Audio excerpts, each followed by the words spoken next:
আজকে দুপুরে আমি কি রান্না করলাম সেটাই তোমাদের সাথে শেয়ার করব। গরুর মাংসের রেজালা খুব ঘরোয়াভাবে আমি রান্না করছি। আর ঝরঝরে পোলাও। আর সকালের নাস্তাটা আগে আমি বানিয়ে নেব, সেটাই তোমাদের সাথে শেয়ার করব আজকে। তোমরা আমার সাথেই থেকো।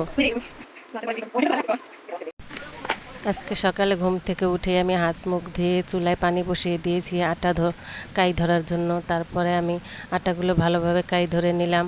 ধরার পরে এটাকে আমি ভালোভাবে মথে নিয়েছি। তারপরে আমি এটাকে আস্তে আস্তে ভালো করে মথে নিচ্ছি। এটাকে এখন আমি রুটি বানিয়ে নেব।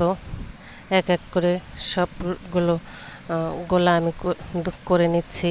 এখন আমি রুটি বানিয়ে নিচ্ছি। সবগুলো রুটি আমি এক এক করে বানিয়ে নেব। তারপর কিন্তু আমার ছোট ছোট ছেলে মেয়েদের জন্য, তাদের জন্য আমি কিন্তু পরাটা বানাবো। ওরা রুটি খায় না, একজনে শুধু পরাটা খায় আর একজনে চিনি দিয়ে পরাটা খেতে পছন্দ করে। ওদের জন্য কিন্তু আমি পরাটা বানিয়ে নেব। এটা আমার মেয়ের জন্য। ও তেল দিয়ে পরাটা খায়, ও চিনি খায় না, মিষ্টি বেশি পছন্দ করে না। তাই আমি ওর জন্য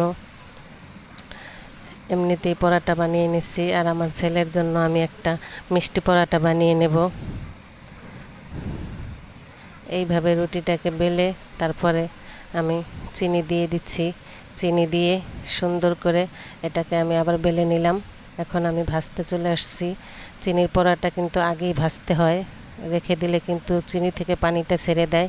তাই আমি আগে পরাটাগুলো ভেজে নিচ্ছি। পরাটাগুলো ভাজা হয়ে যাচ্ছে। এই যে সকালের নাস্তা কিন্তু আমার প্রায় বানানো শেষ। এখন সকালের নাস্তা রেখে আমি কিন্তু চলে যাব দুপুরের রান্না করতে। এগুলো আমি ভালোভাবে ভেজে দিব। ভেজে বাচ্চাদেরকে দিয়ে আমি চলে আসলাম রান্না করতে দুপুরের জন্য। আজকে আমি রান্না করব গরুর মাংসের রেজালা।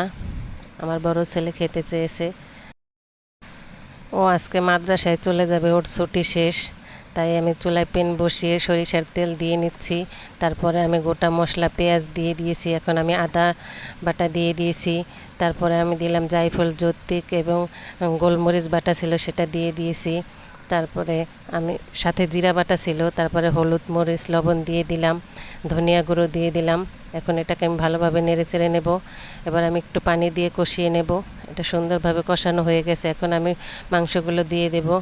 মাংসগুলো দিয়ে দিলাম। তারপরে আমি এটাকে ভালোভাবে কষিয়ে নেব। কষানোর পর আমি এটাকে ঢেকে দেব। ঢেকে দিলাম। তারপর এটা কিন্তু আমি কতটুকু পর পর নাড়াচাড়া করে নেব। নাড়াচাড়া করে দিলাম। এখন আমি দিয়ে দেব এখানে বাদাম বাটা। এখানে আমি কাঠবাদাম এবং চীনাবাদাম বেটে রেখেছিলাম। এটাকে আমি শিলপাটায় বেটে নিয়েছিলাম। এটাকে নাড়াচাড়া করে আমি একটু পর আবার দিয়ে দেব লিকুইড দুধ। এখানে আমি একটুও পানি ইউজ করি নাই, কারণ এটাতে আর পানির প্রয়োজন হয় না। মাংসতে যেই পানি বের হয় আর লিকুইড দুধটা দিলেই হয়ে যায়। পরে আমি দিয়ে দিলাম একটু টক দই। তারপরে দিয়ে দিলাম কাঁচামরিচ। কাঁচামরিচ দিয়ে এখন আমি ঢেকে রাখবো। ঢেকে আমি 10-15 মিনিট পর আসলাম। এই যে দেখো আমার রান্নাটা কিন্তু প্রায় হয়ে গেছে। কত সুন্দর হয়েছে আমার রান্নাটা দেখতে, দেখো খুবই মজা হয়েছিল। এখন আমি পোলাও রান্না করব, সাদা পোলাও ঝরঝরে করে।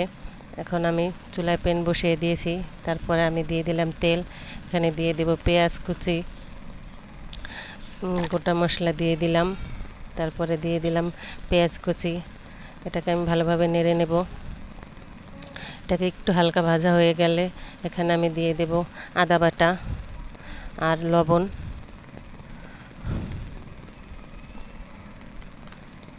আদা বাটা দিয়ে দিলাম, সাথে দিয়ে দিলাম স্বাদ মতো লবণ।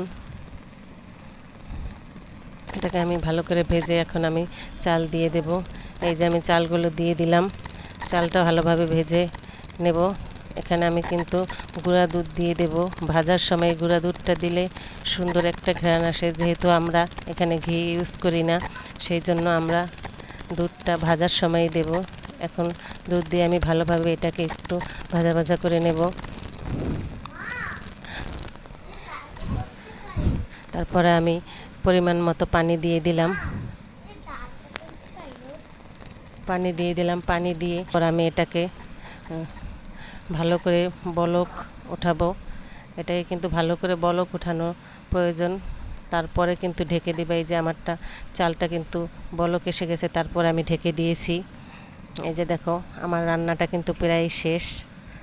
আজকের রান্নাটা তোমাদের কীরকম লাগলো অবশ্যই আমাকে জানাবে। আজকে আমি আর ভালো লাগলে লাইক কমেন্ট শেয়ার করবে।